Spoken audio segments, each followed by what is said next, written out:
YouTube. I didn't give my brother quite the notice that I should have because I was just talking to him, blatantly stopped and hit the go live button.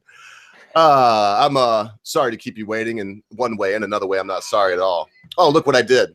I do this every time, Brett. I'm surprised that somebody doesn't say, hey, mute yourself over there. It's going to come through and echo. So that said, that's a great segue into saying that the Britisher, a very special guest, but one, however, very frequently appearing on this show, has some kind of cool news. And I'm so stoked and so happy for him that I want to let him say it where people can come back and watch it later and whatnot. I don't have to say it for him.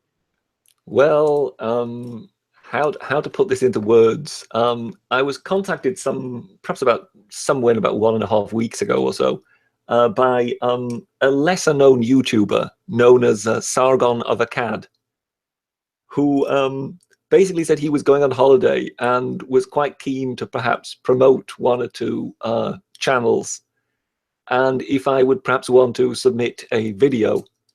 And so I did. And I think it was about 9:30 this morning, Greenwich Mean Time, that the video went up. And the counting wheels on my subscriber count have pretty much not stopped spinning all day. It's quite remarkable what happens when you appear on the channel of Sargon of Akkad. And I just wonder where the Ogre has gone. I'm here. I just went and got some water. You know what happened before. That was like my warm-up time when we were shooting the breeze. And so I ran off to get some water. I do have to say that because of, man, I want to be cool, and I don't know how to quite to put this. So I'll just say it this way, which is the truth. Because of my deep affection for my friend, the Britisher, and my joy over his good luck. I don't know how else to say it. It's good luck if you're doing what I do. And it's also diligent hard work that's paid off in the end. I've decided to celebrate today by having Adam's Ale brought to you by God. And I'm not going to have any booze today. Probably still smoke my thinking weed. In fact, I'm going to. I already have a little bit. But no booze today, just in celebration of this and to stand in solidarity and sobriety with you today and say, you know what? The sun shines on every dog's ass someday or another. Beautifully put. Just to give people an idea of what I meant, what Ogre means with the sun shines. Yesterday, at the last count, I was somewhere at about 3,028 subscribers. Today, I am at 7,859 subscribers. So yes, and that's all happened since Sargon put that video up today. So yes, it has had quite an impact. So if a channel with 600,000 plus subscribers decides to put a video of yours up, crazy things happen. And synergy is always better than using one's own energy, to me. And what happened is at the risk of blowing anybody up, you or Sargon, he got to go on vacation, take a little break. There was no break in his content, and he was able to get a really, really excellent host to come in and take over the show for that day. And then you got the added synergy of this coming back to you. I was stuttering myself because I don't know how to say it. What I'm trying to say is one hand washes the other, and then they can both turn around and wash the face. And when that happens that way, I'm always tickled pink. I'm always happy. And I did notice, since we are mentioning Sargon, it is also, of course, worth pointing out that Sargon will be on your channel on Monday. Yeah, I'm delighted. I just thought I would drop that in, Yeah, I'm not going to toot my own horn too much today because it's good to have someone else's horn tooted in your stead at times, sir. And I must say that your foghorn is being blasted. It's got to be nice. And if you don't want to answer this, if I'm getting too deep, just say it because I'm so happy. I want the people watching this to hear it, and then whoever's going to come back and watch it later here. How do you feel now? I mean, doesn't it feel good, a sense of accomplishment, of hard work done, and some kind of recognition gained? Well, I've had a busy day, but so that's why I've not been able to spend a lot of time, replying to comments or whatever. I hope to sort of be able to get down to that somewhere later today. But I have been walking around with quite a grin on my face most of the day. I can certainly imagine. And of course, what I'm referring to is the body of work that you've already, amassed in the last months here. because, well, you know, I would be honest with you. What I see is maybe it would even be the case with me. I don't know. Time will tell, or whatever will tell. But it could be that if someone came to your channel and then the content there was, you know, subpar, well, so they got a lot of subs or maybe wouldn't even get the subs when people seen. But in your case, I think when people go there and see the content that you have amassed, they're going to stick around, man. They're going to take some time to get to know the Britisher. Well, fingers crossed. Of course, it does help that they already come from a Britisher. That don't hurt. Don't hurt. I think it plays that synergy that I love so much. It's always good when it's helping everybody. Comment particularly about the Americans and their national anthem because they're not British. I think that tickled quite a few people on the video I left on Sargon. Oh yeah, me and Jenny were. I'm not, you know, if I say too much what we were doing, then the militia will show up at my door and shoot me in the name of Donald Trump. No, I was rolling. I mean, I was holding my rib. I've had some rib damage in my life here, and it made me laugh so hard that I was hunkered over, holding my ribs in pain of joy. It was good. Yes, I definitely made sure that it had a few gags in it. But yeah, generally I sort of decided, given that I had the chance to basically promote my channel on such a big channel, I would need to do something that was quite provocative. So rather than sort of the nuanced, balanced Britisher, you got much more of a sort of punchy Britisher who was saying, look, this is how it should be, because I knew that would make a bit more of an impact. Yeah. And then I just basically loosened it up a bit by having a few jokes in there, particularly at Sargon's expense, of course. Well, I think back to what really got my channel traction was when you decided to see. I look back at what you did, but I still don't remember the video because I mentioned you a couple times. It was like in passing, just to mention that I happened to be watching YouTube and I was binging on your stuff at that time. So it was in the forefront of my mind. And oh man, I mean, there were people that were with me at that time that made comments about, well, this is, you know, he was mocking you and he was teasing you. I said, yeah, you know, where he comes from, that's the highest form of praise and flattery, is to kind of make fun of someone in a gentle way. And anyway, but that was really good for me. And I kind of hope that everyone knows, if you're covering a topic, it doesn't mean if someone's in it, it doesn't mean that you're going to be extra gentle on that person because you may know them, or in fact, it might be the opposite of that. Well, it's kind of, how should we say, you make fun of them, but it's not in a malicious way. You're kind of sort of gently ribbing them. And I know that I have done this in the past with Sargon, and Sargon doesn't seem to mind. But I have then at times in the comment section getting people who are quite defensive about Sargon, and sort of, you know, how dare I? And it's just that they don't seem to quite comprehend that type of humor. Yeah, that's no kid. Perhaps it is a very British thing, I don't know, that we kind of do like to send up those people we like. Well, and it's a talent also, I got to mention. I mean, I could try to do that, and I couldn't say that it's just British, because I think Amanda Wolfchild does it very well. She does roasts herself. She roasted me. I was honored, and she's good at it. But it does take a certain kind of wit and a certain kind of delivery that I don't know if I've achieved. If you noticed on my video, the only people on my channel, the only people I've ever taken down are public figures. Because when it comes to the other thing, I may get a little more personal and not understand how to do that without getting personal. That's the easiest way for me to say it. Yeah, you think you would come on too strong in that regard? Right. To me, it wouldn't be personal either way. I wouldn't be trying to give offense or be personal, and I wouldn't take anything personal that came my way. I think I've proven that over and over again. But to give the delivery that doesn't make it seem as though that is my intention might be a little harder for an ogre than, let's say, an officer on the Khyber Pass. On the Cyber Pass.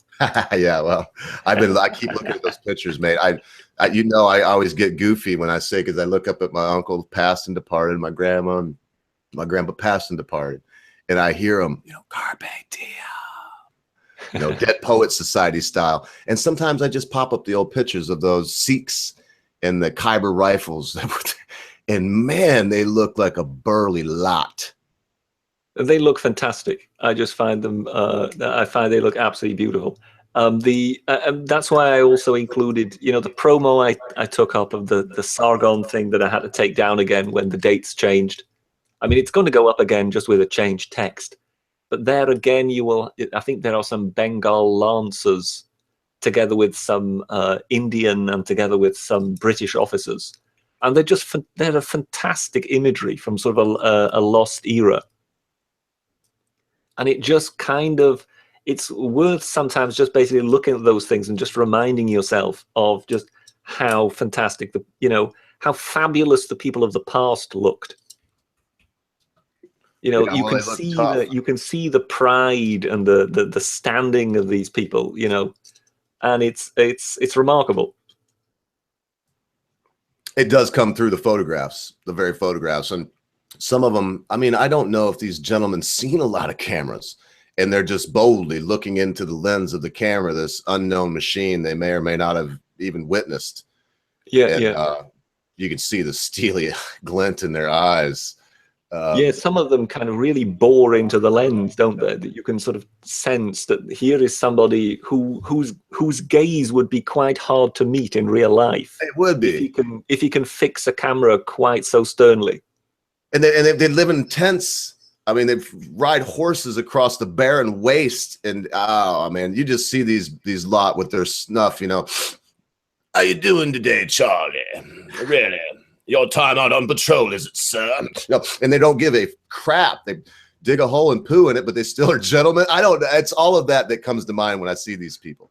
I do imagine them a lot of back slapping and kind of, how are you, top of the morning. Maybe it wasn't that way, but I always imagine them in my I can't really call it nostalgia because I wasn't there, but in my reminiscence of the past, when I'm thinking about what it must have been like, I imagine them as rough gentlemen. Yeah. So yeah, there's a sophistication there, but at the same time, there will also have been quite a sort of a roughness, as you say, because they had to deal with a much less technical age. Yeah. And at the same time, they also had to be able to, endure quite a bit of hardship. Quite a lot. Yeah. The whole time wearing a thick, heavy suit of basically, I don't know, a uniform that looked to me like it'd be hot in the dead of winter here in Ogreville. And they're on that. Anyway, I could go on and on about that. I do appreciate the pictures that you got me looking at, all of that area. The Sikhs, they look like a rough lot too, but I'll be honest, those British men that came from the island where it's misty and cool, and there they are somewhere in Afghanistan, in the mountains, the Kush Mountains. Well, there is an equivalent that I can think of, and that is in the here in Britain, which was of course occupied by the Romans. When it came to building Hadrian's Wall and things like that, it was Roman legionaries that did that. And the best thing I heard, or should we say almost the cruelest thing I heard, was that some of the garrison on Hadrian's Wall, and we are talking, the north of England bordering on Scotland, and in some cases, going over the Pennines, which are sort of the mountainous backbone of Britain. Mm. And that is almost at the height of, close to Denmark and Norway when you actually look on the map. And one troop that apparently was garrisoned there for quite a while was a troop of Syrian archers. So if you are from Syria, so basically Arabian desert country, and you get stationed on Hadrian's Wall in the winter, you need to be quite a hardy soul pretty quickly, because there is absolutely no way you can be acclimatized to that. No, they were at elevation too. Great Britain is largely at sea level or there close to. There was a lot of things those men had to endure. When you said the conveniences, I mean, look, when I go out and row to till like I did this morning, I take my phone with me or my iPod. I've got my Bluetooth hooked up to it, and I'm listening to Moby Dick. Or today I was listening to Stephen King. Or no, I was listening to Stephen King's The Stand. the extended version where, I mean, I was listening to, for those of you that know the stand, I was going through the part where the trash can man meets the kid, the most horrible. I mean, he's right up there with the walking dude or the dark man that is reoccurrent through many of his novels, but the kid is just a horror. But I was listening to that while I'm doing my labors, you know. So when you say that, I imagine these guys, not only were there no, I mean, there was nothing. They didn't have, like, I guess maybe the captain would have a record player back in those days. Probably not even that. With nothing. Yeah. Well, they would just find means of entertaining themselves. Oh, of course. For example, the sport. Well, I mean, people call it a sport. I disagree that it's a sport, but snooker was invented in India by British officers, because they just needed something in order to keep themselves entertained. Yeah, it's very popular there in India still, isn't it, snooker? I'm not sure whether it's that popular still in India, but it's definitely popular in Britain. It's a verb here, snooker. Do you know what it means here in the States? No. It is to make a fool or to rob one without the person's knowing. To snooker somebody, like to snooker them into a pool game when you're a pool shark, to snooker them. Okay. No, I mean, know. snooker, I don't know if you're familiar with a snooker table. No. You have to think of a pool table, but twice as large. Then you have to consider that the balls that they use are smaller than those of a pool table. So the curvature on the surface of the ball is therefore more acute. So if you miss by a little, the angle at which the ball will go off with which you collide will be considerably worse than with a pool table. So you have to be much, much more precise. The pockets are crueler because they've got rounded cushions, not angular ones. So it won't be guided into the pocket. So everything about snooker is much harder than pool. And the entire aim of snooker really is not just for you to pot the balls, but to make it impossible for the other side to pot the ball. So if you manage to hide the white ball in such a way behind a ball that your opponent, who now has to play next, cannot directly hit a ball legally, but has to go over cushions, that is called he snookered. Oh, so that's where we get the word from. But so the snooker table does have like bumper pool things on it, or it's not just a flat surface. And the Freighter Watcher wants to know, are all the balls red or what? There's no numbers on the balls. If you could explain a little bit, if you know about it. Yeah. So basically, you have to you basically have to down all the red ones. Every time you down a red one, you then have to down a colored ball. So a red ball counts 1 point. Then I think it's the yellow ball counts 2 points. I think the green ball 3, the brown ball 4, the blue ball 5, the pink ball 6, and the black ball 7. So of course, what you try to do is you try to down a red ball, but then have the white run on in such a way that it allows you to play the black ball and put that down, because like that you get 8 points, 1 for the red and 7 for the black. Whereas if you only manage to play the yellow ball into a cushion, into a pocket, then together with the red ball, you'll only make 3 points. Huh. So if you can constantly play the red and then the black, the red, the black, the red, the black, you will get a hell of a lot of points very quickly. All right. And then to be snookered, like you said, you have to hit a rail before it strikes your first ball of contact. Yes. So basically, if you manage to say, rather than, if you realize that you can't down a ball from the position you are in, what you will aim to do is say, play the ball so that it hides right behind one of the colored balls, like say the black. So from that angle, your opponent cannot directly strike a red ball without first hitting the black ball. So therefore, he will have to go across cushions. He will have to hit the side cushions in order to try and angle his way round in order to hit a red. But like that, he can impossibly hope to down that red. So it's a quite sort of intriguing game. I played it, this is well over 20 years ago. But I did play it sort of quite frequently with a friend of mine. And it really, really is quite entertaining. It's much more entertaining than pool, because pool is just over much too quickly. Whereas in this, you're playing very, very tactically. It's a much smarter game in that regard. And we got another game that Dop put up here, but you know what, Doppelganger? You sent me some information, and I don't know if Caracal's coming on, but we had such a cool little intro there with some nice, breezy, fresh, happy news and whatnot. I thought we'd get right to the horrible, terrible things that the world is really composed of. No, the conscious Kurgle wants to talk about this, but he's not here. But I kind of, right. I want to speak about the Young Turks before you go on, because you'll perhaps quite enjoy this. At latest count, 7,915. Jeez, oh Pete, you did gain almost 1,000 since the last time I looked. Mercy's sake. It's remarkable. And I'll say it's none of my doing. It's all because Sargon put that video up. Well, I'm going to give him the credit also, but just look at it this way.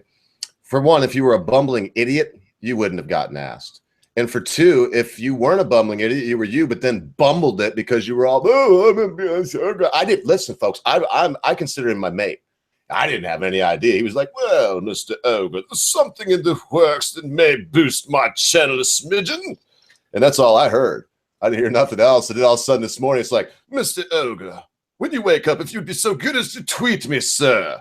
And I didn't even look. I mean, I didn't even look on Sargon. And he just mentioned that. Anyway, so it was a wonderful sail-filling jolt of breeze in my life. I mean, it was pretty cool. It was also great how you did handle that, and you let it be something that, it happened. And all that was just to be a long way of saying, look, man, if you hadn't have done your diligence and built up the content that you have, proved yourself to be a stand-up fella that can do satire in a wonderful way and still get a good point across. I mean, the man wouldn't have asked you to be on the show. You know what I mean? He would have been there. So we got to give credit where credit's due, not only to Sargon and the followers that he's built up over these years and the great content that he has, but also what you've done, man. It's been kick butt. And before you jet off, I don't know where I'm going to open up. I know probably the Doppelganger, unless, or was that it, Britisher? Because I just did what I always do. I just like, was that it? Fine.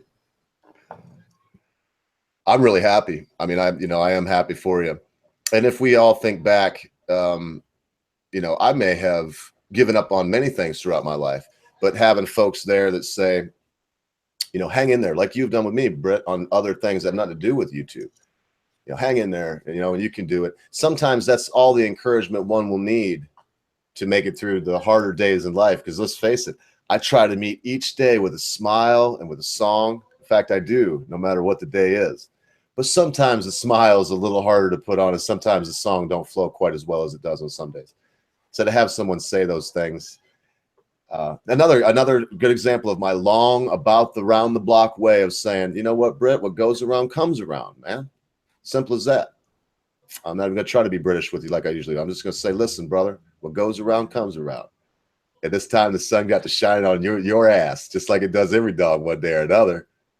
And I'm very proud of it. Yeah, you might just be right this time. Yes, I think I definitely feel shone upon today.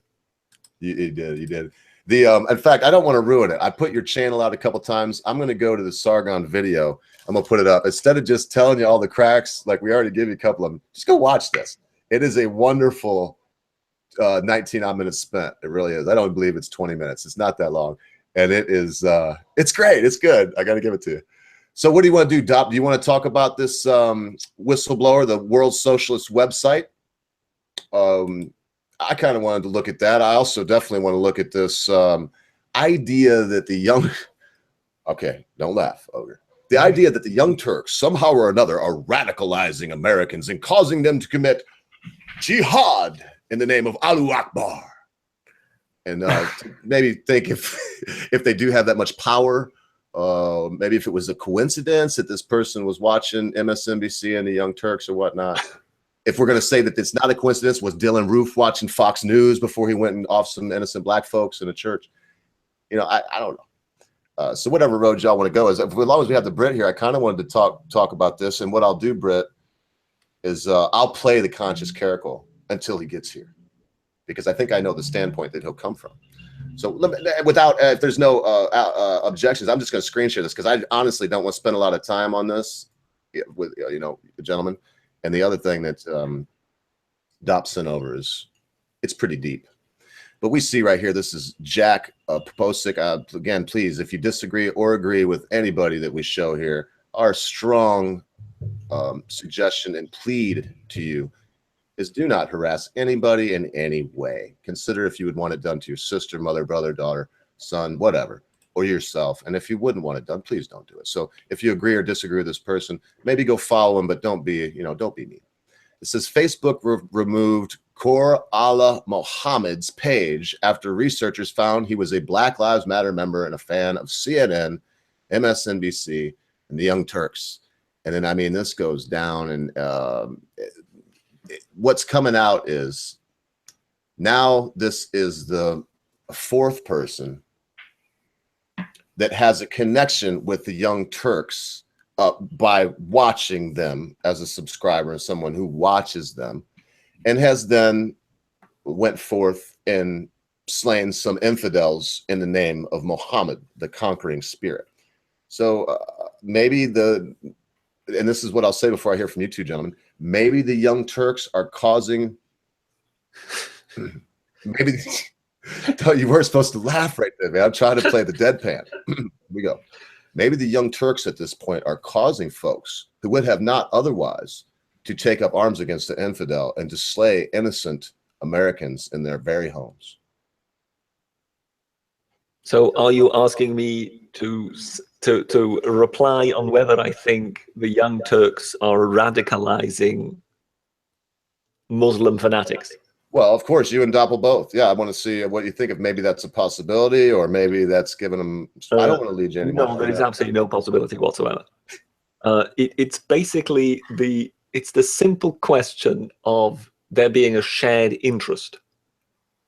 That basically, do people who are left wing and support Hillary Clinton or Bernie Sanders, or, you know, do they like watching a program that bashes Donald Trump? Yes, they do. So they watch the Young Turks.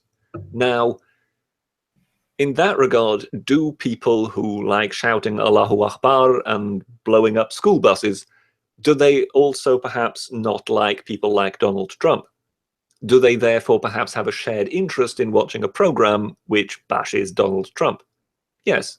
But there is absolutely no sort of causation in that. The one thing I'm reminded of here, and this goes back once again to my sort of anti-censorship background.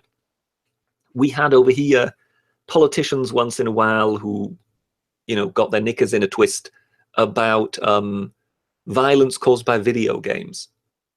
And I remember a case in which it was found that, you know, a couple of kids had played a certain video game, and one kid eventually had ended up killing the other. But the one who did the killing wasn't even the owner of the video game. It was the victim who was the owner of the video game.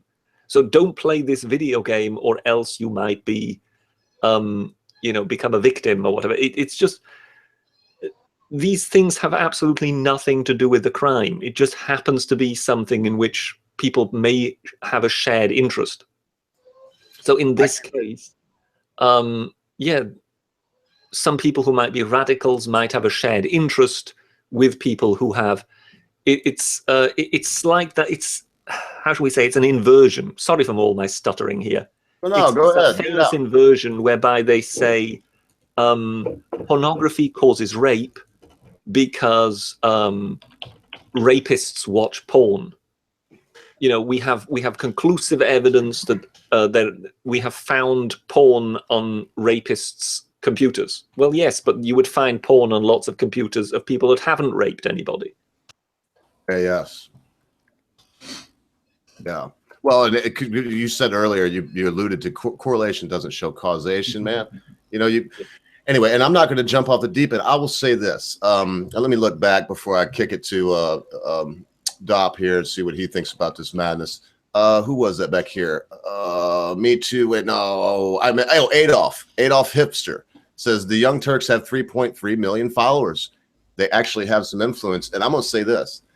Yes, but something else for y'all to think about while we're discussing this.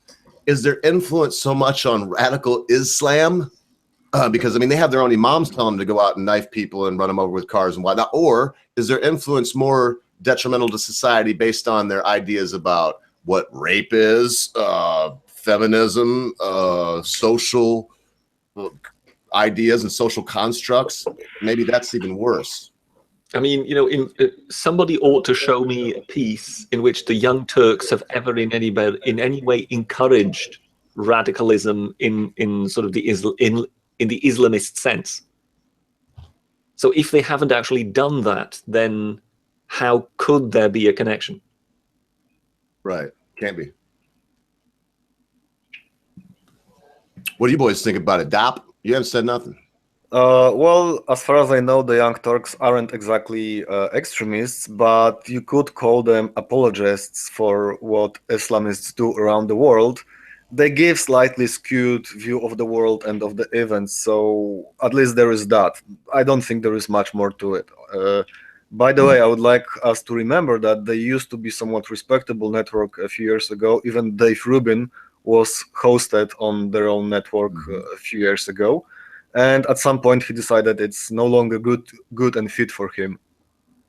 So the staunch, old school liberal Dave Rubin didn't want anything to do with them anymore.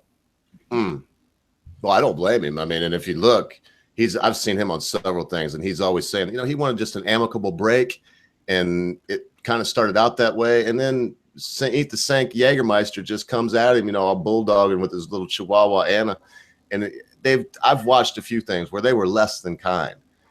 And let's face it, man, this is subjective, okay? But so I shouldn't say let's face it. In my humble opinion, he's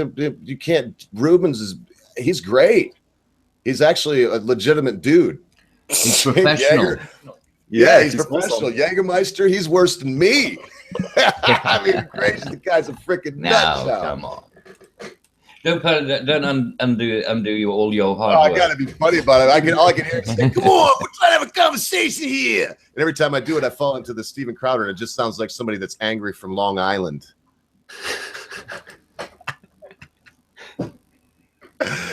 But anyway, I think Dob said it good. I don't know what you think, Cab, but I've already stated my piece. It's a crock, man. The Young Turks are a crock. They have a worse influence on society and societal norms and how people look at race and relations. And of course, white people should all die. And of course, colored people should be told they don't have to be smart to get into college. And Asian people should be told they got to be better than everybody else or they suck.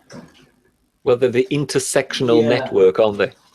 Oh, mercy. That's a made-up word. Intersectional feminism was invented by some woman in 1983. As opposed to the International News Network, the Intersectional News Network.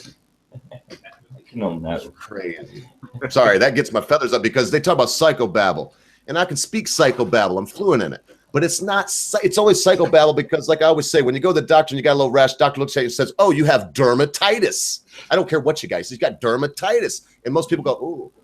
The doctor went to school and he knows that I got this strange thing called dermatitis." It means just something on your skin. It means an itis, a swelling of the skin. And so, but there's a reason for that. It's to keep things clinical among your patients. And psychology, it's to keep things clinical and to keep things your own language, your own nomenclature. Well, and this, why do we need it? We don't even need it. Well, the Young Turks. I mean, they write pamphlets like the toolkit to take down Milo panel. That's what I'm saying. That's the only reason we need this SJW babble. I would still love to know how many more toolkits there are. Sorry to go off on a tangent there. No, there's definitely, we know that Media Matters will probably look into that. There's a few out there, and I'm going to dig into some more, but I'll be honest, this is dark and dank to me. And I don't mind talking about dark dank stuff as long as we can talk about the British are hitting doggone, Sargon's channel. Or like Cabbage and I like to talk about the Brexit and, of course, then. In fact, I'm going to get off on another wild tangent because I was pondering that today, what we were talking about yesterday. Maybe we'll save it for a Very British Sunday. But Yeah, the Young Turks, are we doing bad by even mentioning their name? Are we perpetuating the bull? No, I don't think at all. No. No, in fact, the more people that go and see them, then actually what you'll do is expose that kind of, you know, the level of idiocy that's over there. The one thing I will say about them is, and it really is detrimental, that they won't even recognize, you know, was it the Armenian genocide, claiming that it really wasn't Turkey's fault. They want to go back. They've still got delusions of the Ottoman Empire. Ah, right, the Armenian genocide, the running joke of the Young Turks. Yeah. Well, They never really. I think what has happened with them really is that, as such, they really just chose Young Turks because of the sort of secular meaning of the term, and because I think Cenk Uygur has got Turkish background, so I think they never really intended it to be in any way connected with any, you know, negative associations of the Young Turks. Because, you know, you look in the dictionary, Young Turk has got a particular meaning. You know, it's a revolutionary. It's someone who's you know, seeking to change things. And that is what that expression, a Young Turk, means. Right. And I think they were more intending on that meaning. So I think they kind of they fucked up there, didn't they? they sort of they tripped up a connotation that I didn't know about. It was actually it was the Ogre who told me that the Young Turks had a connection with the Armenian genocide. I did not know before that. Well, I'm not saying that. Of course, you know that I mean the name, and I know that you're saying that I meant the name. But some people might hear that and think that you meant that I said the Young Turks organization. No. But the historical figures of the Young Turks, that they had a connection with the Armenian genocide. Well, and they were I did not know that. Wait a second, care to explain for our viewers what exactly were those Young Turks, the historical ones? Well, they were a group of people that I would have to look to get the dates right, but if I believe it was at the turn of the century before this last turn of the century. And they were dedicated to, they forced Armenians to go on basically death marches. They would rape the women, and they were terrible people that basically their goal was to do what, you know, Hitler and the Nazis and so many other people. It's hard to just say that, you know, it's only the Young Turks or the Hitler Youth and the Nazis, because it's been people throughout history. Well, it was their mission to take out the Armenians and kill them all, to degrade them. It was the government of Turkey that was dominated at the time by the movement that was the Young Turks, which kind of brought about the Armenian genocide. Yes, and the Young Turks, and then after the Young Turks as such were sort of a movement that came, I think, mainly out of the military, sort of young officers who saw the need to kind of change the old Ottoman Empire and kind of take it into sort of modernity, to kind of westernize it. And I think in that regard, they are sort of, that's why the expression to be a Young Turk has come about, because it means that you are the young, dynamic person who is champing at the bit, trying to bring about change in society. So that is kind of the alternative meaning of the expression a Young Turk. And I think that is what the Cenk Uygur version of Young Turks, what they were actually trying to get at when they selected that name. It is only that later it kind of caught up with them that there was another historical connotation with the Young Turks that they might not have immediately considered. And then perhaps in a more sort of foolish way, they just tried to dismiss it and said, no, this never happened, rather than kind of think it through and say, well, you know, perhaps we chose an unfortunate name. You know, so I think in that regard, they were kind of in a hole and they didn't stop digging. And they chose the name on purpose, I would say. I think they knew the history when they did it, but they thought that it would be something that was so unknown. Also, I got to point out, I don't know what I would do if I was Cenk. I'm going to say that honestly. I'm going to play devil's advocate for a second. If he says that the Armenian genocide happened and the Young Turks were bad for doing the death marches and all the things we know he did, they won't let him go back to Turkey, where his father, I believe, has an olive farm. They won't let him do it. So he does have motives. And when I empathize with that guy, which is very difficult for me to put myself in his position because I just can't see myself acting like he does. Even if it was a joke. I mean, he takes the satire. He's making art life. I don't know what I'd do, though. I really don't. I may just be like, yeah, I picked a name and now it's in my face and screw y'all, and I'm not going to say it because then I can't go see Dad. That's all. Yeah. And yeah, I'm just playing devil's advocate. I don't all hate me or quit talking. It could well be that, yes, that he basically, he also has to think of relatives, because in that regard, Turkey is not necessarily the most liberal democracy one can think of. Oh man, I'm glad I had my mic off for a second. I was taking a big swig of water and I almost choked to death. No, I don't think they're known for the most liberal of democracies. That's not their moniker. Especially given the recent vote they just gave for, well, kind of dictatorship. Yeah. Mr. Erdogan, yes, he now is the he now is the second Ataturk, really, isn't he? Yeah. Except he's not really about modernizing the country all that much. Yes, he seems intent more in taking it in the opposite direction. There's the character. We let it go on. We let it go on, and I'm glad you're here because we're just on the tail ends of this, and I kind of want your opinion on it.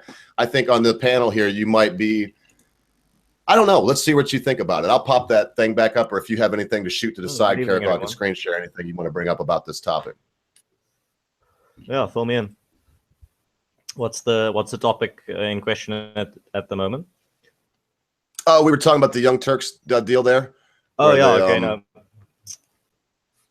Yeah, so over on our subreddit TYT sucks, we realized that there's this pattern. This is the third shooter that has been a big fan of TYT among other news networks.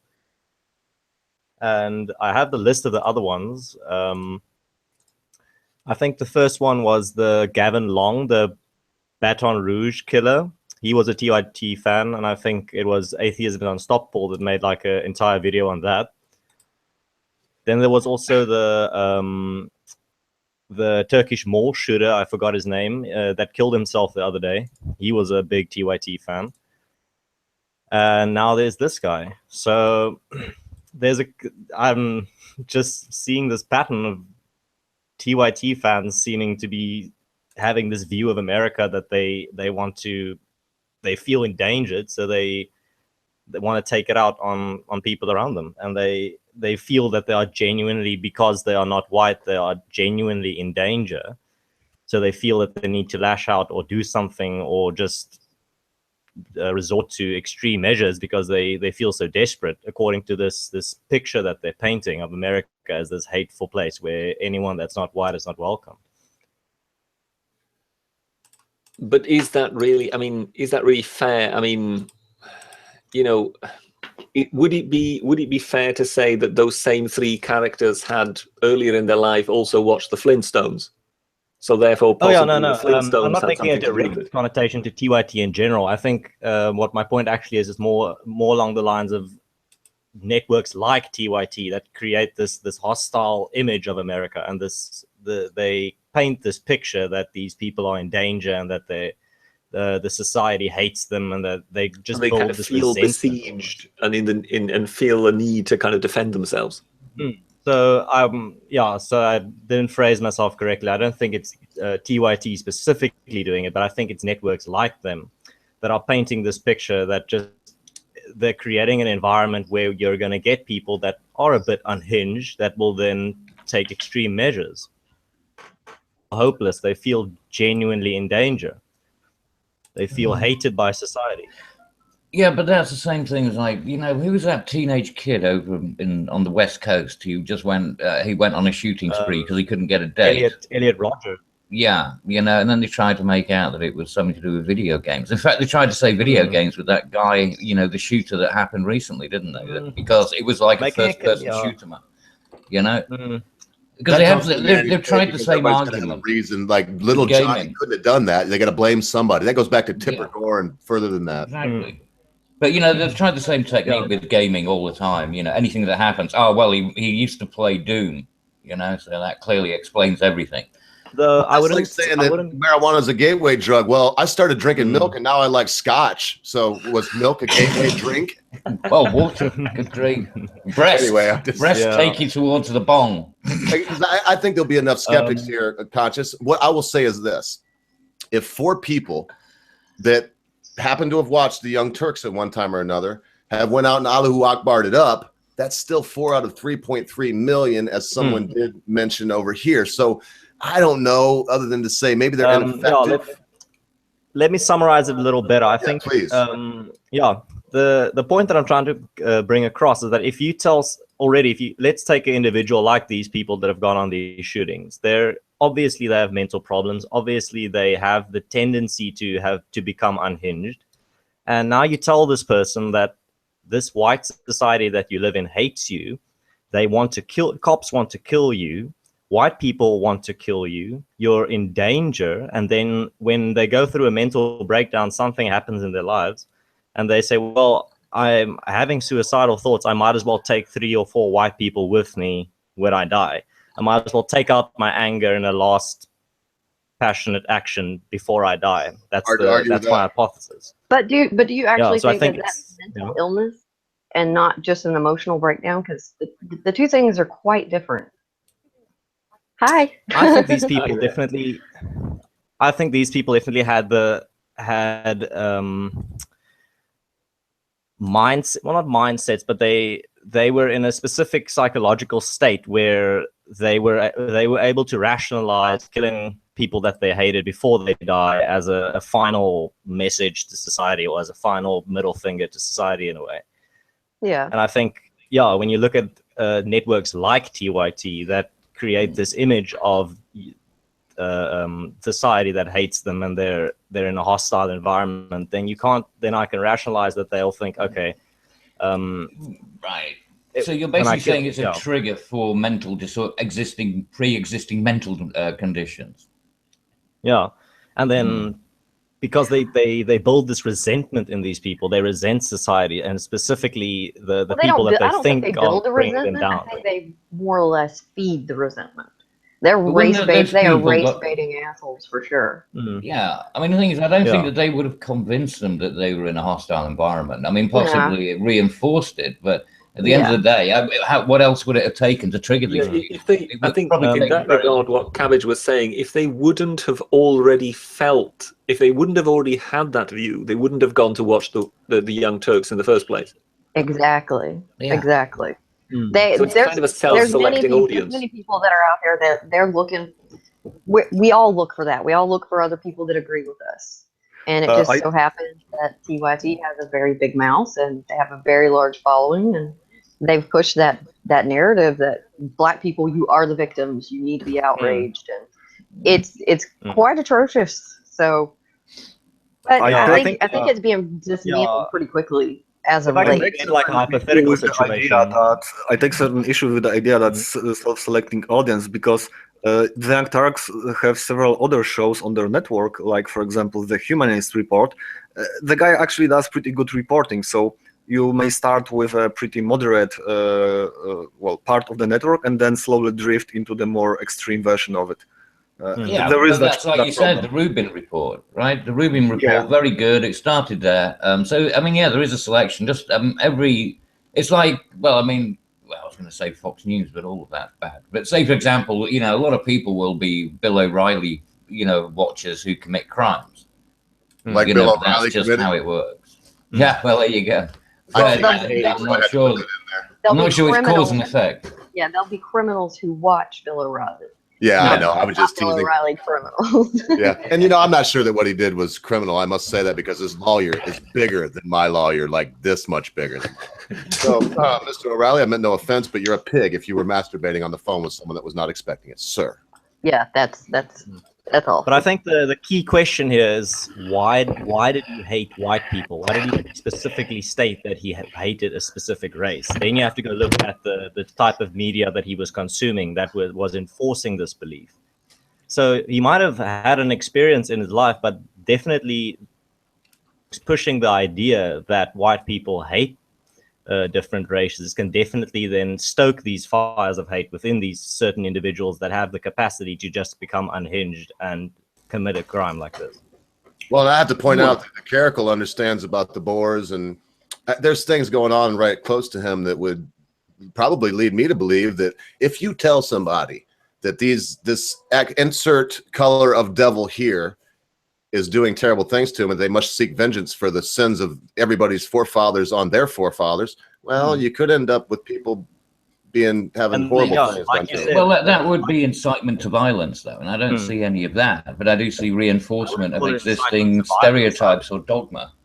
Yeah, they're just pushing an idea. They're not deliberately telling them, "Hey, you need to commit a violent crime against." But can I sort of cut in here, because one could just say the same thing about Fox News, for example. One could effectively say that the right wing is encouraging quite a few people on the American right to feel besieged. The state is coming after their guns. It's coming after their right, coming after their free speech. Yeah, a good example of that was that Canadian guy that went into a mosque, and I can't remember when it was, earlier this year, that also went to a mosque and shot I don't know how many people.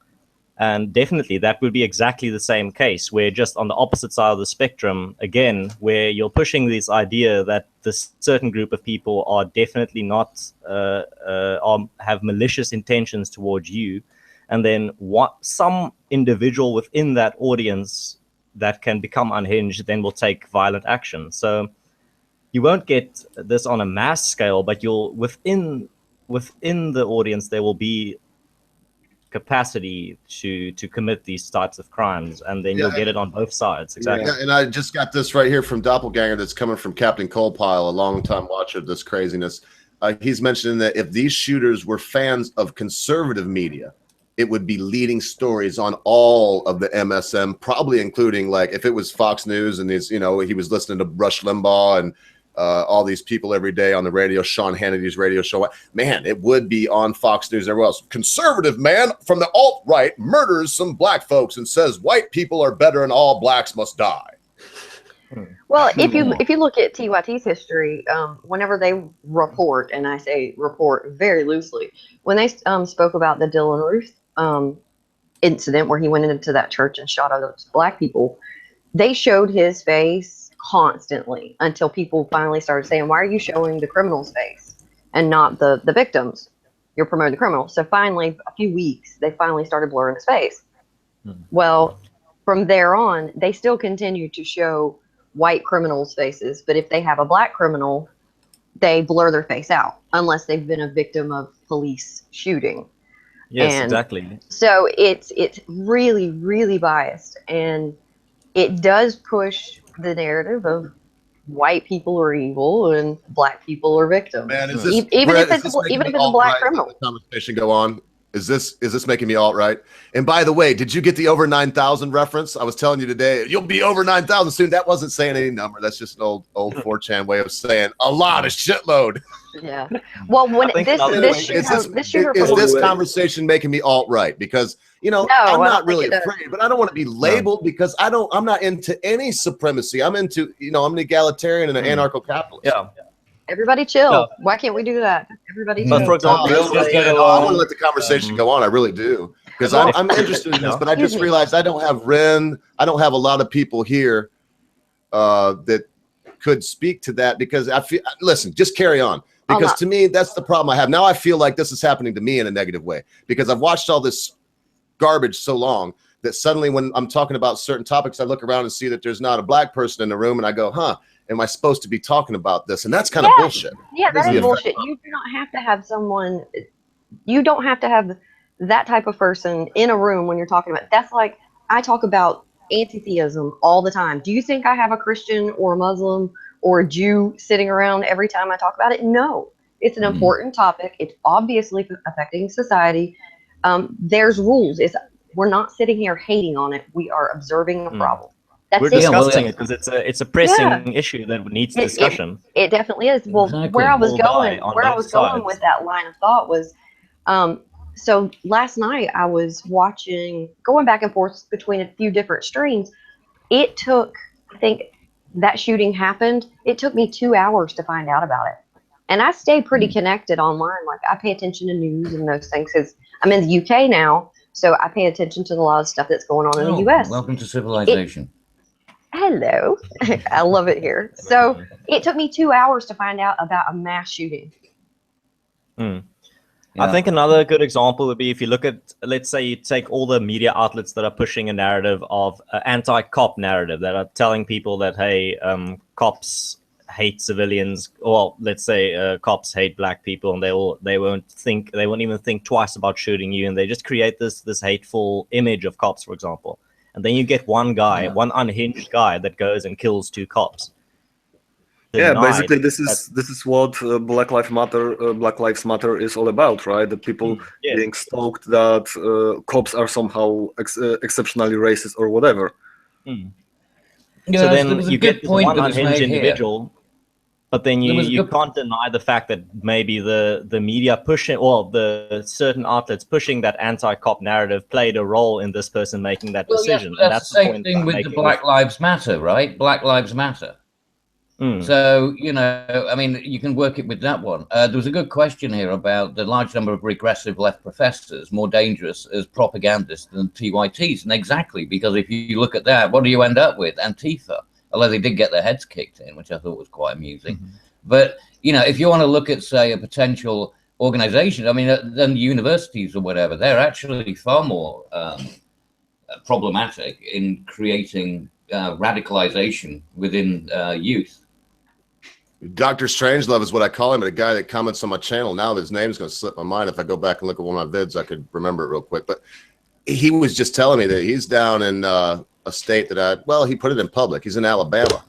And Antifa's down there yesterday at some Milo or some kind of something. And man, these people they're stupid. They ran him out of Berkeley. I watched like 2 hours of that of them running him out of Berkeley. If you get ran out of Berkeley, don't go to Alabama and start no mess. That's your ass. I can imagine him in Austin. Oh, mercy. Well, Austin is the bastion of those kind of people. So they might do okay in Austin, but imagine them in Houston. Did any of you happen to see his talk last night in Alabama? I haven't watched it yet. I need to look that up. Yeah, definitely go and watch that. Has Milo done another one? Has he? He's done another one. No, it was Richard Spencer. Richard Spencer in Alabama. Spencer, thank you, ma'am. Gotcha. No, it's okay. No, I've only watched a few minutes of it just because it started to make me ill. There was people getting up and walking out of the conference hall, and just the tone he had behind the things that he was saying, it was pretty fucking disturbing. Excuse my language. I mean, it really got under my skin. So I had to do it. The exact same equivalent. If you're pushing that narrative that Spencer is pushing, then I can expect that somewhere in his audience he will get a person that has the potential to also do something unhinged, like the shooter. Exactly. I totally agree with you. That's the point I'm trying to make. Richard Spencer at Auburn University, you're saying it was just distasteful for you? Yeah, definitely. Just the way that he was describing the white race and stuff like that. I mean, it was really obnoxious. Really obnoxious. It embarrassed me. The media me. loves him. I mean, they can't stop giving him coverage. He's the darling of the media because then they can just point at him and just use him as a poster child. And I think the alt-right, they need to get a handle on him because he's going to put them in that category of being racist, because he is walking a very fine line at this point. Ever since he was punished, I wouldn't say fine line. I think he's already crossed it. I do. He shows it. He shows.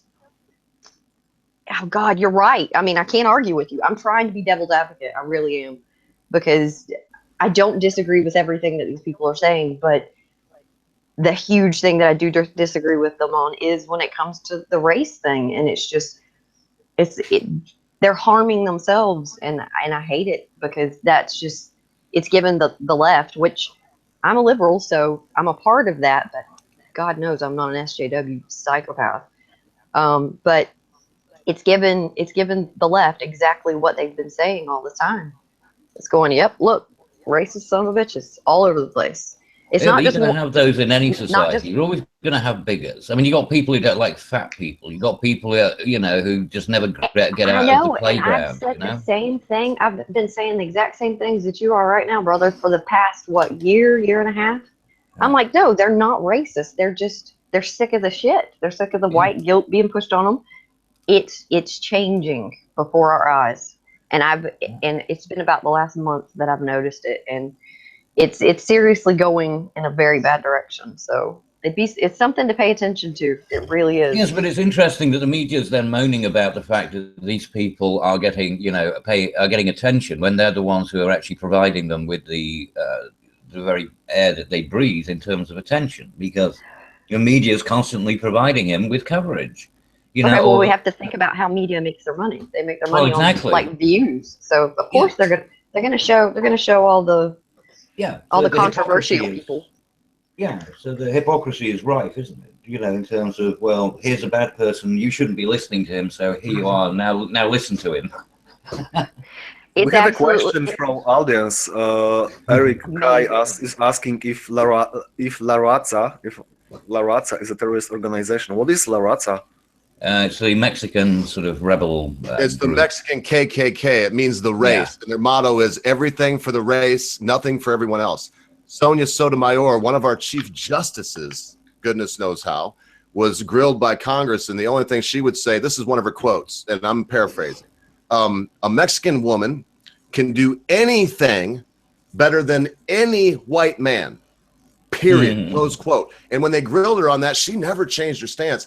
And they appointed, and let's face it, I'm not saying anything bad about Mexican women. I'm just saying, I think if I could pick any Mexican woman and any white man, I think I could come up with a mismatch that would embarrass said Mexican woman horrifically.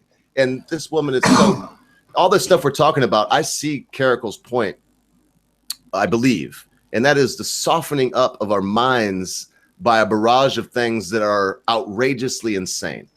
So that when things happen that are only minorly insane, okay. And then the next thing you know, you have really crazy stuff going down. But that's because so much now is to do with clickbaiting. We've become desensitized to such an effect that now really the only things which will get the attention, which will get those views, that will get the viewing figures, are going to be the most ridiculous, the most extreme of everything that you can find. The other day I saw someone say the world is becoming more cruel and more aggressive and more violent, and then I told them, no, we're just becoming more aware of it due to the internet and social media. I don't think the world is becoming more crazy or more violent or more cruel. We're just becoming more aware. It's always been this way. Yeah, I think, but we are getting desensitized. I think we are accepting it. We're more accepting of it because we need to be fed as much stuff as we can. You know, the information. exact topic we're talking about right now when it comes to racism, people don't even know what racism means anymore. So they're showing racist tendencies or racist ideas, and they don't even see it. So then when you point it out, then you're called, oh, why is that white guilt? Or no, asshole. You are saying whites are better than this race, and this race. That makes you racist, period. Yeah, I always make the point that with all the people calling Donald Trump a fascist and saying he's the next Hitler, I'm terrified of the day that Donald Trump actually does something that's fascist, and then when the media calls him out on it, everyone's just going to be meh. Yeah, everyone's going to be meh. That's what you've been saying every day for the past... Yeah, right. Somebody asked where the Britisher was. The boy that cried wolf, right? That is exactly what he would have said.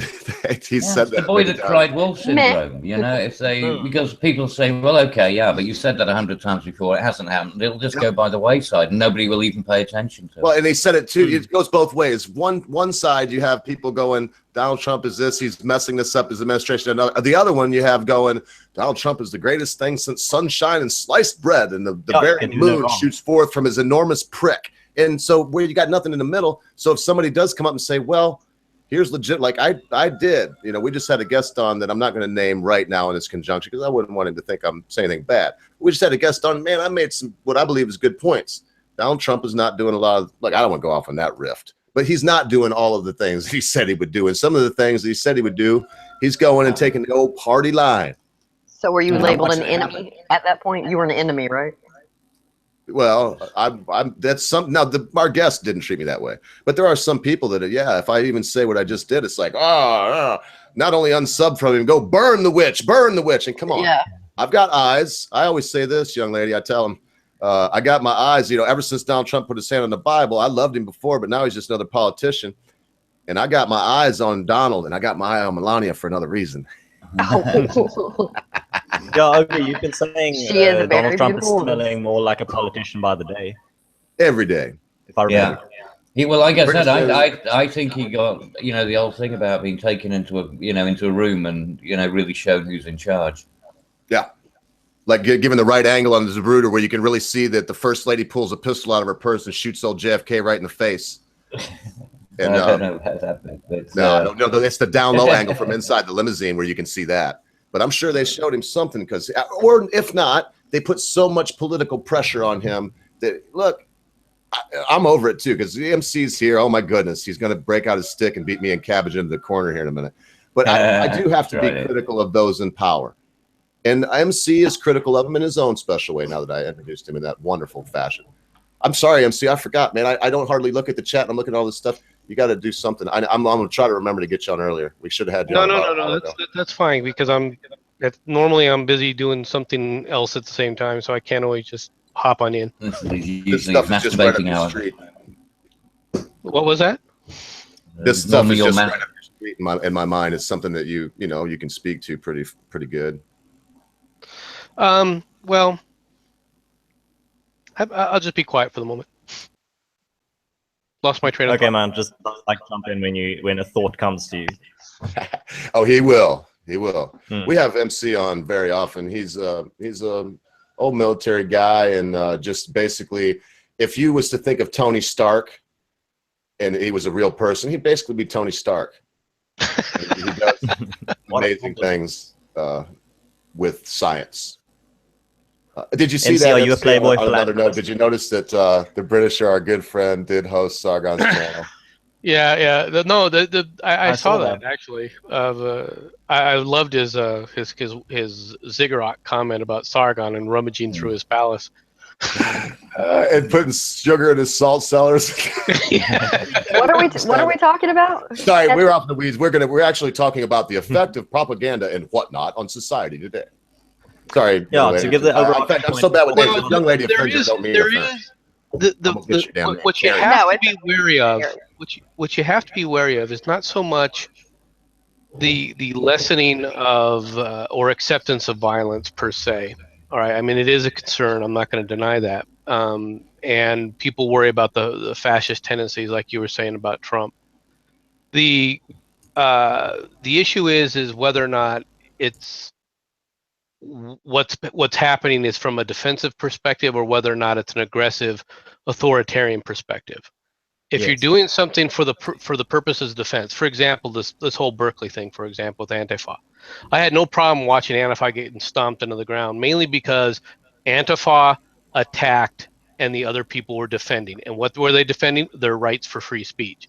Now, if they would have gone out of their way to hunt down Antifa and start beating them in the streets, that's completely different. Then I'm totally against it. The worst part about the way the mainstream media has portrayed this is they have too often portrayed violence as as being wrong, no matter who it was and why it was being applied. They try to play a pox on both houses game, and that or contradictory. Where it's okay in one time and then it's not okay when somebody else does it. So exactly. I mean, if you go back to let's just the Trayvon Martin thing, okay, and how they portrayed that. All right, they had an agenda. They were pushing the mainstream media had an agenda. They pushed their agenda. They totally destroyed any chance of a fair trial one way or the other, both for the family of Trayvon Martin and for Zimmerman. So did Obama, though. Obama provided that because he came out and said, I could have, Trey could have been me or my son. No, I don't disagree with you. I agree that the president exacerbated it. Yeah, he did. You're right. He did exacerbate it. And that's part of the problem. All right. I mean, we used to sit up there and be a little bit more circumspect about letting facts come out. Now, with the way the world is, and Twitter and this new media is a part of it, is people get things instantaneously, not always correctly, and what's worse is people expect instantaneous responses as well. Yeah, this is a pretty good point about those instantaneous responses, because people end up responding very sharply and harshly to minor event or events that are still unfolding and we don't have full information, and thus the split grows and the camps are ever more divided. Yeah. And I think a lot of that has to do with the fact that the new mediums, all right, these new social media platforms really are based around some kind of emotional context back and forth rather than a rational, coherent, reasonable thought process. Okay, so I have a question. I have a question for you guys about that. So I'm going to go ahead and assume that most of you, if not all of you, are involved with social media in some way. So there's been conversations floating around lately about community, whether it be the gaming community, whether it be the skeptic community, whether it be the Trump community, the troll community, whatever it may be. So we all kind of associate ourselves with certain groups and navigate through those groups. So we're pretty much building like a false society. And in real society, we go through the growing pains of social issues, and this is social media. So are we seeing evolution of social issues that we would have seen in real life, or are we watching that play out on social media? Well, And is it gonna go in the same direction, like with the civil rights movement and women's suffrage and all that stuff? Is it gonna go in that direction, or is this the labor pains of what may turn into something good, or is it gonna just go rotten?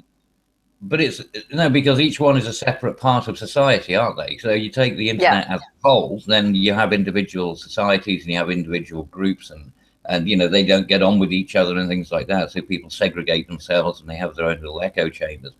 Yeah. So no, I mean, you say, and the bigger problem is that there's also the large cultural differences, which you wouldn't normally get in a social environment, in a societal environment. Most people grow up. I mean, we've seen this with a lot of the immigration issues that have happened, where you have people and they're just totally disassociated from each other, and they really don't know how to communicate amongst one another, between whether it's because of either language barriers or perception barriers, that kind of thing. So the internet's a little bit different, because normally a society is built up around a framework of common perspectives, common ideals, which the internet isn't. It's just it's a fucking, it's just a shit show, really. You either it's sink or swim. Well, I think that the society, when you start talking about communities within the YouTube, for example, communities or Twitter and such, that the rules that govern those societies are being fleshed out now. And it's going to take time before all those rules become generally or widely accepted by the majority of the people that are participating in those types of communities. All right, I just think that what you're seeing is a normal reaction to that. It's very similar in some ways to how a reserve unit in the U.S. Army gets activated for a long-term deployment for the first time. These were people that are used to only seeing each other on, every, once a weekend, every month. And next thing you know, now they're seeing each other every day for 2, 3, 4, 6, 8 months at a shot. And so what they think of each other, how they work together, all of that is going to change from what their expectations were to what the reality is of how those people actually are. I think you're seeing the same thing within the Twitter communities and within the social media as a whole. So have we figured out yet words are violent yet? But when you get dropped into the internet, you really have to find your community that you associate with. Because, like, say, for example, with blogs or any particular area, there will be moderators that will then moderate that particular channel or that particular thread, whatever it happens to be. You can then step out and look at the craziness, that's around. But generally speaking, people will find the community with which they identify. but it's a hell of a big community. I mean, literally, it's like being dropped on the planet, as opposed to being, you know, growing up in a particular town. Well, that's true. I'm not denying that. I'm not going to deny that.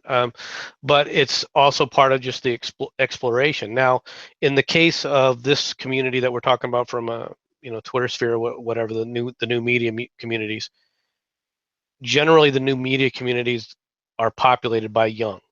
The young are the ones filling this out, whereas within established societies, the older people have already established rules and then they teach that to the young. I think that this will take place over time within the social media networks. It's just going to take time because they're feeling their way out for the most part on their own. Yes, but what worries not a me lot is of how older they're people approaching it. But they're approaching it in a very authoritarian way. When you look at what Zuckerberg's been doing with things like Facebook, and you've got that's part of the Twitter learning banning process. and things like that. Which is why now you're having the societies split themselves up again. They're subdividing again and subdividing again. It's like the amoeba. Yeah, so but now I you're think going to have I just think minds.com that's and normally a normal part of the VidMe. process. I mean, if you want to Yeah. take a look at it from our societies and compare it to when we were growing up, Cabbage, you can think of the same type of authoritarian tendencies in churches, and you can see the same kind of authoritarian things in other areas, and in some of those other areas of society, such as schools and such. All right, authoritarian type of a mindset is not necessarily a bad thing because you have to establish order. And you have to be able to maintain but that's the whole point about the internet. One of its great features is the dynamic nature and the sort of crazy, the crazy nature of it, that anything can pretty much happen. I mean, that's the whole point about the freedom. If you're now starting, which of course you would do, you'd be promoting, CISPA and the PIPA and SOPA and all of these regulatory requirements onto the internet so that we can gain some order over it. I think it's naturally just going to settle into its own pockets. Now, as to who gets dropped into those pockets, then you could say there's some justification for keeping track of certain groups, but we do that anyway in normal society.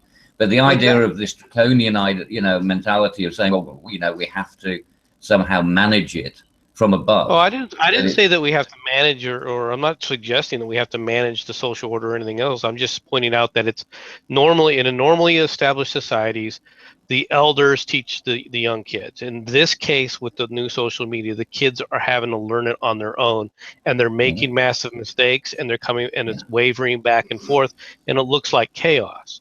It will sort itself out. Yes, and it's going to take time. It doesn't help by adding this draconian thing on top, because you're actually taking away the very dynamism of the environment that you're in. Those elements are going to appear and disappear as time goes on, I think. Yes, they'll probably all get extraordinary rendition, don't they? You're going to be we're going to send you to rendition to Facebook. I'm so anti that, man, but it's funny that that's something they've always done. What they did was they just made it legal. And for those that may be watching this now or later, extrajudicial rendition is when the government, whichever government that may be, and in this case we'll use the United States for an example, goes and slams a bag over your head while you're enjoying a martini somewhere in Cancun, and then drags you away to a van or bus and then whisks you off to the lovely Guantanamo Bay for a stay there with the official interrogators. Actually, it's worse than that. It's the idea we grab somebody from Cancun or wherever because they're outside of the United States. We don't want to bring them to U.S. territory, so we hand them over to, I don't know, a few Egyptians that want to ask them questions that we handed to them. Yeah, that does sound much better. Waterboarding in Guantanamo Bay sounds cool until you know what it actually means. Yeah. Well, we could always release the prisoners and give them to the Cubans. And I'm gonna wrap this up probably in about, I don't know, this is going pretty good. It's about 15 minutes. I got a song I'm gonna play for everybody at the end. It's called "Boiled Peanuts" by the Mountain Goats. It should be a nice topping on this shit burger of a cake. I don't pardon me? I don't want this. Well, I mean, we got to talk about the tough stuff. Carrie, Caracal, Cabot, all of us here, MC, Top. We got to kind of talk about the tough stuff sometimes because I really do see it's a candy land of stuff that will make Goebbels seem like a very amateur person, more along the line of Bernays. And it's pointed out to me often that some people think that Edward Bernays was an evil person, but I just think he was really good at what he did and would do what you wanted him to do for the right pay. Like, well, yeah, but in some Banana Republic. Well, the thing is, he wrote the book Propaganda, which was then used by Goebbels. But at the same time, Nietzsche wrote his book, which Hitler adopted as part of his final solution concept because of the, and again, it was just philosophy. It was ideas. I mean, if you have an idea, it's not necessarily the idea, it's how it's applied, right? So, I mean, Nietzsche was not exactly happy or wouldn't be happy about the idea that his writings had been used as a justification for, the Jewish Holocaust. Well, I'd like really, he didn't seem to be all that upset when they were fricking turning Notre Dame Cathedral into a standing orgy. Oh, well, what, Nietzsche? Okay. Yes. Well, Nietzsche was in an orgy in Notre Dame. No, I said he wasn't upset when that was happening. He didn't seem to speak out against it. He was some believe in active connivance of that type of thing, though. Yeah, well, he's a philosopher. He got around. He was open-minded. Yeah, he was a philosopher. He got around. That is the most beautiful justification that I've ever heard in my life, Cabbage. It really was. I mean, because look, got nothing against, I believe his name was Friedrich Nietzsche, and I just don't read German. And I'm sure that he was a great guy, but sometimes these philosophers, man, they get too wrapped up in it. And that's all they talk about is the dark dank. They don't take time to have any fun whatsoever. And it'll too much work and no play makes Jack murder his family in the Stanley Resort in the mountains of Colorado. Here's Johnny. Yeah, well, he was Jean-Paul Sartre. I mean, he was a miserable bastard as well. But, he was also, he was on all kinds of different things. The philosophers back then, they used to be also a supporter of Marxism. Yeah, exactly. But they were party people too. Well, actually, most of the Marxists, if you actually look at George Orwell, I mean, he was, he hated Marxism, but he also hated the upper class. But he was also mixing with all of the aristocrats. Well, but he had to learn he had at least to learn what was going on. Well, his family was in MI6 and whatnot, MI5 and whatnot, weren't they? Yeah, I mean, he was not. But when he did Down and Out in Paris and London, he didn't actually have to be in that situation. He chose to do it as part of his experiences to write. That was rather like Hunter S. Thompson, going off on one of his, crusades to get absolutely whacked off his gourd. So. You could have said that, Carrie, if you wanted to say that out loud. That's fine. Anyway, she didn't. Yeah, if you want to say that out loud, it's fine. Oh, Bill, I'm talking about Billy. Okay. Yeah, but I'm just telling you, there's no holding back here. I smoke a little grass. In fact, I'm going to have this bong swat in your name right now. But that's if you notice, I do it for a reason. It says right on my bong, I voted. It's legal where I'm at. Fantastic. No, Billy Bong, he's a great guy. He's pretty damn smart for a massive stoner. Yeah, and reminded me of his old video, The Young Turks Defense a Cockroach, about Linda Sasso, which was being defended by the Young Turks. Yeah, that video was excellent. Well, Carrie, I'd like to invite you back anytime you want. I don't know how you usually get in contact with people, but if you got a tweet or something and I could get it, I'd probably give you a link on a regular basis for you to yeah, definitely. I do this every day, usually from 3 until usually 3. What time it is now? 4:30. Sometimes we go a little long if me and Cabbage have been getting our tipple on. Oh, okay. Yeah, I would definitely like to come back. This was fun. Yeah, that's awesome. You'd like to see Thank you for having me. Oh yeah, no worries. And I'll give you my tweet thing in the side. We do like to keep it mixed up here. We got all kinds of ethnicities and only 2 genders, but we do have all kinds of genders, I guess. How? There's like 78 now, aren't there? Well, and we have transgendered folks on sometimes too. We just had our last guest was Scott Pressler. He's a gay man and a gay Republican. You like that, MC? Oh That no, I reference see. Yeah, I actually to watched Phil that Hendry? stream. I watched that stream. He's a Yeah. gay Republican. He's a hell of a conundrum, isn't he? Who, Scott? Yeah, So you know he seems Scott to be pretty Presler? cool though. Is I that watched. who sent you my way? No, actually, Mark found me. Mark, where did you find me? We like bumped into each other on another stream. Yeah, we've been bumping into each other time and time again on various streams, so I figured we have similar interests. Is that a euphemism? Dop is a great guy. Yeah, bumping in. You know it was. Yeah. So we should be calling Doppel the resident philosopher of the group? No, just the resident Well, bumper. he's a resident ladies man at the very least. He's bringing everyone together. Hey, you need a female point of view every once in a while, but I'm not exactly sure I'm the best representation of that because I'm pretty we have Amanda Wolfchild on. masculine when it comes to my opinion. You sound like you might be from around where Amanda Wolfchild's from. She's from Texas, and we don't mind. I'm from Jacksonville, Florida, actually. Yeah, she's in England now, though. But you're really from Jacksonville, Florida. I can tell. I lived in Orlando for a while, and the folks down there, they don't realize it. Everybody thinks that they're not Southern people, but they are. You just have it. Deep South, baby. Deep South. Listen to this accent. Come on now. Yeah, anyway. It's good to have Jacksonville represented here. The Jaguars, Our shit. Yeah. God damn it. Anyway, there's that. So now, Jacksonville, is that the one that's the largest city in the world because the borders of the county? Or am I thinking of? Yes, yeah, that's right. It's the largest city. citywide, like landwide, like stretch square miles. Out. Yeah. As soon as you come into Jacksonville County, there's a sign there that says "Welcome to the city of Jacksonville," and you're in a swamp. You're looking around, going, "What? Yeah, city, eh?" But that is a neat fun fact. And that being from there, I worked for Sudeth Van Lines. That should sound familiar to you. Yeah. That's is it the trucking one?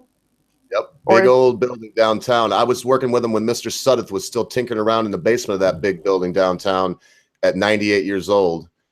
And he was something else. He was one of the best people I ever worked for in my life. The old timers always are. Yeah, he was straight up now. He'd fire somebody, and he really didn't even technically. He didn't really have anything to do with the company anymore. He sold it. But if he was like, "You're gone," the people that owned it would fire you on the spot without question. He was the god. And also, if he did like he did for me and said, "This is a good young man, a hard worker," they did nice things for you. But that was weird and long, I guess. I'm interested in. Oh, go ahead, Carrie. I said we definitely don't have enough of that anymore. No, and we don't have enough of Amanda Wolfchilds and Carrie's, I think, being given a platform where folks can see that. Because I'm not going to guess on what you're going to say, but look, Amanda is quite a gal. She believes in raising her family, being the motherly head of the household and keeping things running smoothly. She doesn't have a problem with the fact that her husband's out there working and she pays the bills and runs the household, And nowadays that's almost looked down on. It's like, but I'm telling you, I guarantee you her kids are intelligent. They're listening. Yeah. They're speaking, spoken to. Feminists have completely just destroyed women's brains when it comes to thinking of what they should do and what they actually want to do. I'm in no way make them happy, right? Yeah, no, those women disgust me. They want to lean on that they have ovaries instead of testicles, and they say, yes, I want to be able to do everything that you do, but I want you to give me special treatment to be able to accomplish that. So I'm going to have to say a big fuck no to that, and please do not think that women think that way. Only the weak-minded women think that way, and allow other women to tell them what they should do or should be thinking they want to do. So they can fuck right off. Sorry. That's my rant. Yeah. Mrs. Watcher's calling my hand, but I'm not trying to hit anybody up. It's just always good to have Defrader Watcher's been on, and she's a Michigan girl, and I tell you, tough people, not just females. It's so weird nowadays. I really do feel like this thing has gotten into my very brain because I'm finding myself excusing what I'm saying when I don't even feel like I should be excusing what I'm saying. But what's happening right now is not only the weakening of women, but it's destroying the family. To glorify a single mother is a wonderful thing if that single mother's out there doing what she's got to do and whatnot. Yes, but to glorify the idea of single parenthood, the number one determination of poverty in this country is coming from a single parent. home. Yeah. Worst being female, second, very close second being male. Because it really don't matter in the end. If you have one parent trying to do both jobs, you get at best 50% of the job you should get. At worst, most parents, I mean, here's what I hate too, and then I'm going to probably sing a song for y'all and then haul ass. But I hate it when people say I'm going to give it 110%, because the fact of the matter is, if you try to give it 100%, you will die, because you need some of your energy to run your lungs, your heart, your endocrine system, every system that you have. And if you put more than maybe 58 to 60% for a supreme athlete, you will cease to live. So stop telling people you put 110% in it. You can't do it. Stop telling single mothers that the sun shines out of their dark spot, because it doesn't. And quit telling mothers to stay at home and do what they feel called to do, that they suck, and that women that go out and are CEOs, because that's what they were called to do, that they're the best and the only thing that a woman should aspire to. And I'll try to keep holding it down and being the dipshit that I am in general, and plowing the field and trying to bring food and stuff into the house. My wife and I are unique, and I won't really get into that today, but we're what they call dinks. Does everybody know what a dink is in the United States?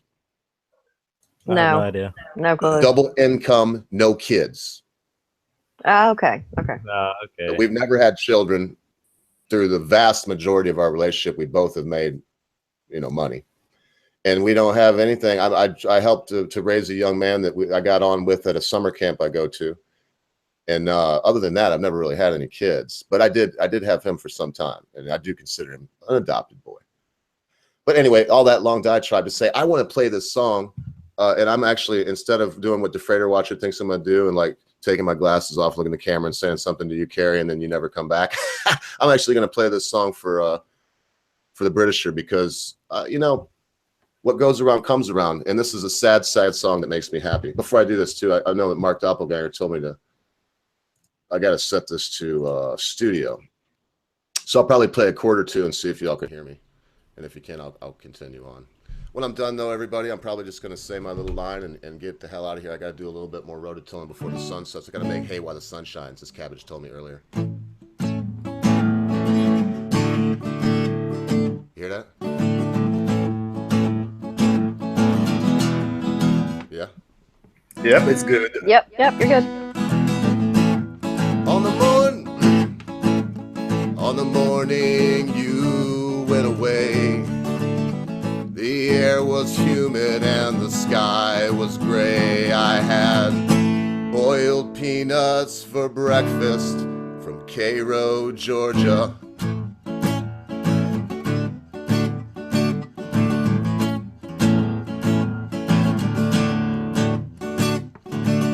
I popped the top off the aluminum can. I let the brine slide down my fingers, man, it was warm. It was warm on my skin, but I felt the cold blast coming on in. I had boiled peanuts for breakfast from Cairo, Georgia.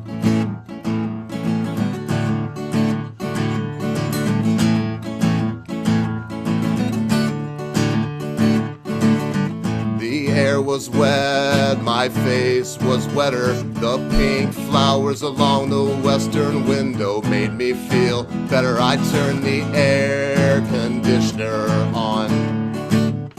I found a note on scented stationery. You were long gone. I had boiled peanuts for breakfast from Cairo, Georgia.